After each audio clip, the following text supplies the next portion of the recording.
There was such an elf in the world.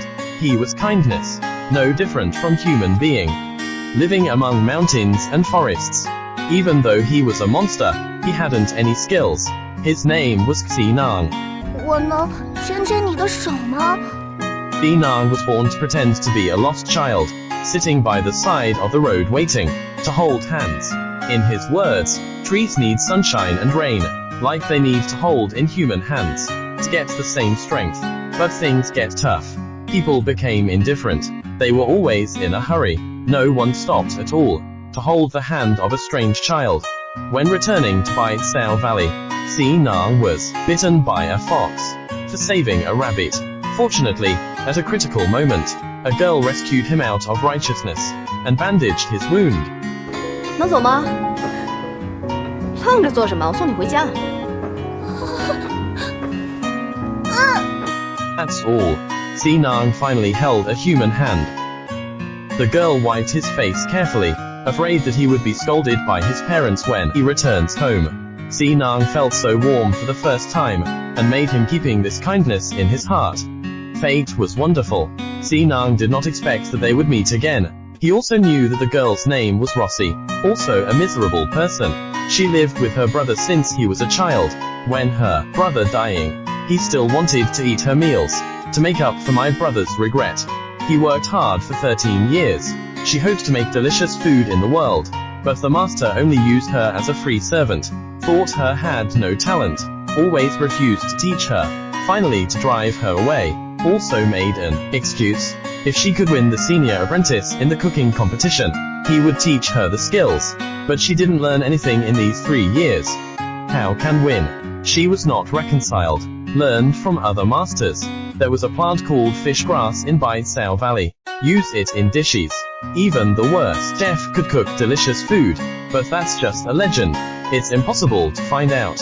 After Xinang listened, immediately said he could help, agreed to meet here in 3 days. 小娃娃，若我以后真成了大厨，一定请你吃顿好饭。好呀。 After parting from Tree Elf, Xinang learned that there were a lot of fish grass, but only let the elf touch. When the human came, they would hide. In this way, Xinang successfully got the fish grass, but he was at the appointed place, waiting for countless tomorrows. Rossi never appeared. Xinang decided to look for. He wanted to hand over the fish grass to her.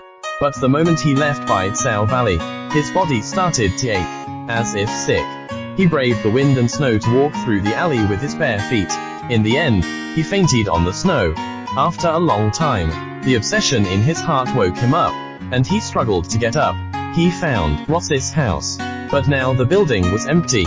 Since then, Xinang had been left in the house, but the strange thing was that he didn't ache, just felt cold like he couldn't move.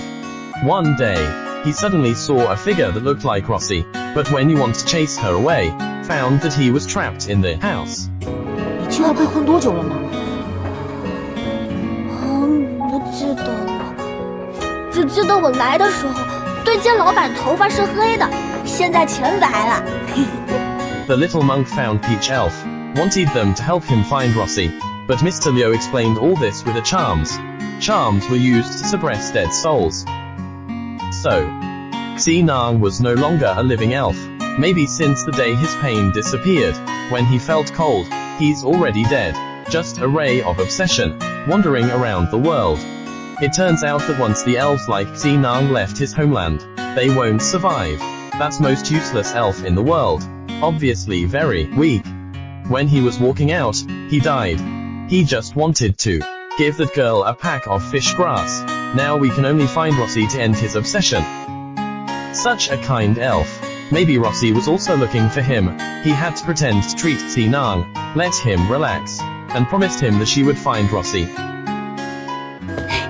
谢谢你啊，好和尚，把鱼羊草交给罗西西，我就能回家了。 Finding someone was easy for Mr. Liu. They met a few days later. 罗西西。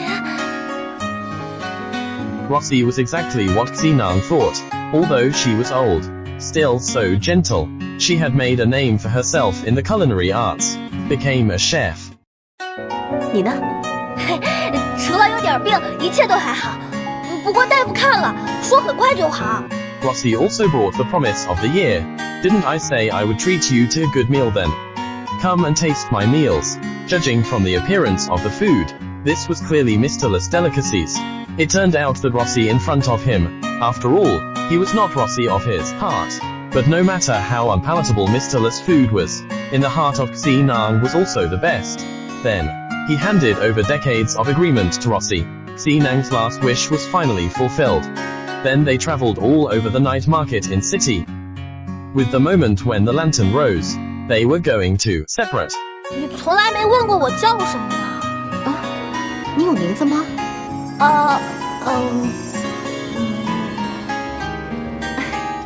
那我叫你西西吧。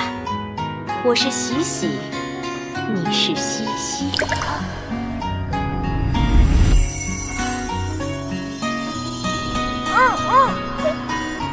可爱，我们名字一样了。Xi Nang's life was complete. 西，能牵你的手，是我这一生最开心的事情了。傻孩子，我也是啊。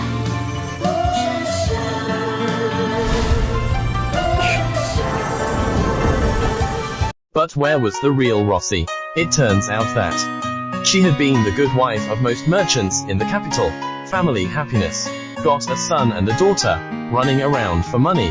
The dream of being a famous chef had long been left behind. 你的梦想是成为名厨，做出让所有人都能露出笑容的饭菜，不是吗？百草谷、鱼羊草，你还和一个小娃娃有过约定。Rossi was no longer the same Rossi.